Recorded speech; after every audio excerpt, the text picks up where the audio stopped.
The skies over Centralis 4 were a canvas of burning wreckage.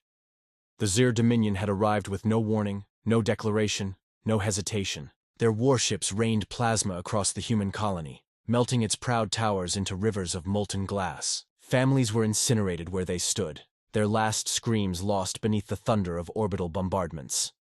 The Zir commander watched from orbit with cold satisfaction. His flagship's deck trembled from the force of their own cannons. To him this was artistry. To him this was justice.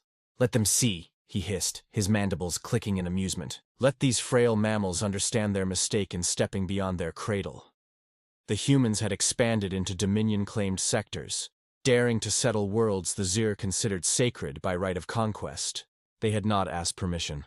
They had not offered tribute, and so the punishment would be total. On the surface, Centralis burned. Hospitals, schools, and farms, symbols of quiet progress, were reduced to ash in minutes. Not a garrison, not a war fleet, not a soldier among them, only settlers. The Dominion struck not for necessity, but for spectacle. When the last human signals were extinguished, the Zir fleet gathered their trophies, recordings of human faces twisted in terror, transmissions of desperate pleas for mercy cut short by silence. They broadcasted across neutral networks, boasting of how easily they had butchered the upstart species. The Feast of Mockery days later, in the throne halls of the Dominion, the victory was celebrated.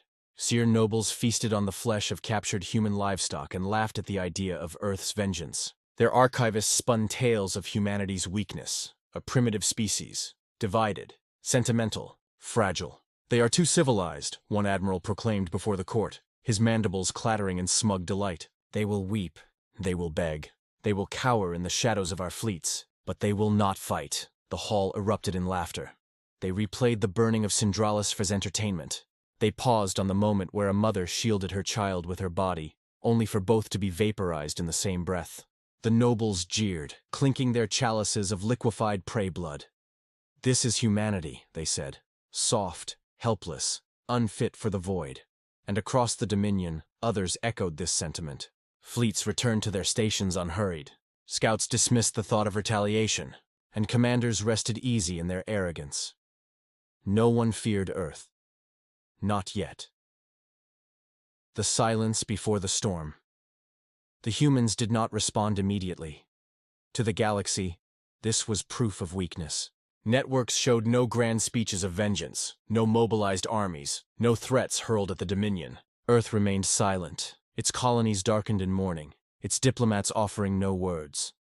The galaxy whispered, "Perhaps the humans will retreat to their homeworld. Perhaps they will lick their wounds and fade, as so many prey species had before." But beneath the surface, something stirred. Black fleets gathered in the void, cloaked in silence. Shipyards burned with ceaseless labor, forging steel titans whose names were already curses. Generals spoke not in broadcasts, but in hushed tones that carried like ghosts through the ranks. Messages spread only among humans. "Prepare. Endurance is our weapon. Vengeance is our promise."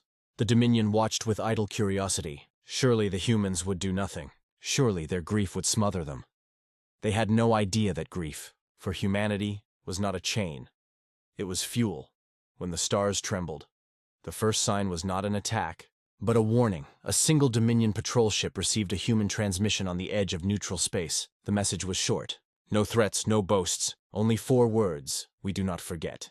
The patrol reported the strange encounter, only to vanish days later. No wreckage, no beacon, no trace. Then the disappearances spread. Outposts along the frontier went silent.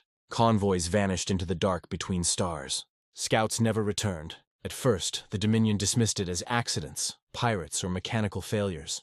But then the wrecks were found. Ships torn open, their crews mutilated, their blackened hulls carved with words etched by molten blades. For Centralis. Panic began to ripple through the Dominion's ranks. And then the sky itself shifted. On the borders of Dominion space, entire constellations dimmed as shadows moved across them. Fleets, enormous silent human fleets, drifted forward. Dreadnoughts the size of cities blotted out starlight, their hulls painted with the names of massacred colonies. Carriers disgorged endless swarms of strike craft, moving in perfect, merciless silence. Humanity had arrived, and they were not here to parley. The fire unleashed. The retaliation began like the voice of a god, The Dominion's forward bastions fell in hours. Human fleets struck with a precision the galaxy had never seen. Their weapons were not elegant beams of plasma, nor the biological horrors some species favored. They were brutal, industrial, rail cannons that fired slugs the size of skyscrapers, torpedoes that cracked moons, artillery barrages that turned oceans into vapor storms. There was no negotiation, no surrender accepted. Every Dominion world that had celebrated Syndralis burned under the weight of human wrath. On Drexar Prime, where nobles had once feasted on human recordings, orbital bombardments turned their palaces into molten seas. Survivors who fled into the wilderness were hunted by ground forces.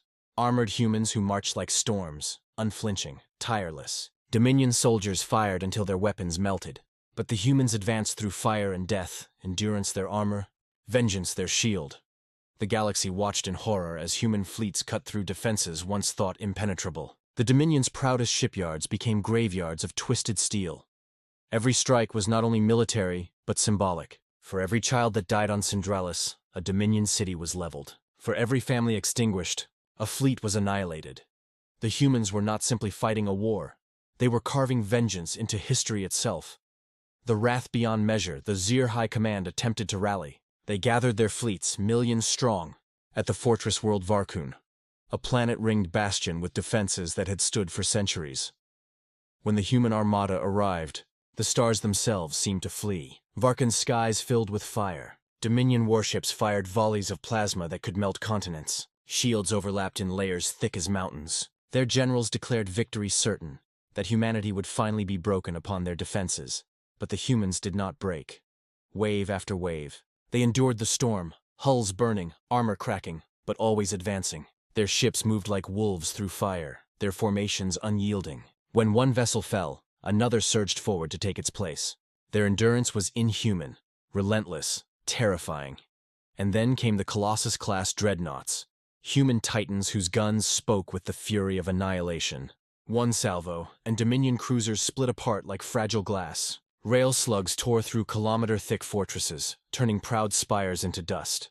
Ground forces followed, descending in drop pods like meteors. Entire battalions emerged from fire, faces marked with ash, eyes burning with vengeance. Dominion soldiers broke ranks, terrified of enemies who did not tire, who did not falter, who fought as if death itself had been forgotten.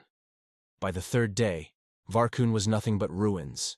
The Dominion's greatest fortress had been undone by sheer human endurance, hammered into submission by a species that refused to stop. The galaxy understood.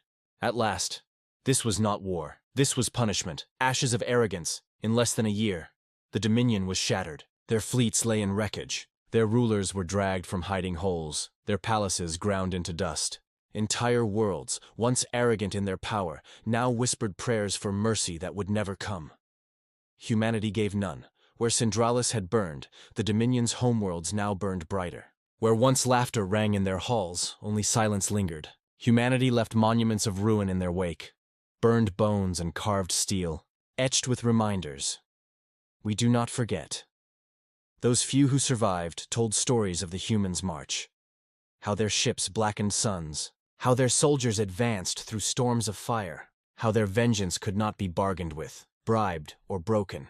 And in that silence, a lesson spread through the galaxy like a plague.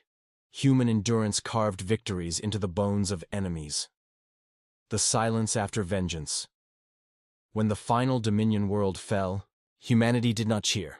There were no parades, no grand speeches, only silence. Humanity mourned their dead quietly, rebuilt their colonies with patient hands, and turned away from the rubble they had left behind. But the galaxy did not forget. Species who had once mocked humanity now spoke their name with reverence and dread. Even the boldest empires hushed their voices when discussing Earth, for they knew the truth.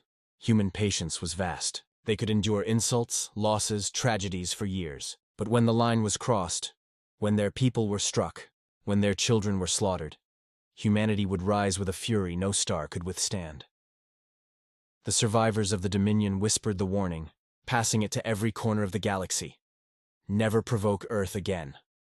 For they had seen the truth burned into their bones. Human endurance is infinite, and so is their vengeance.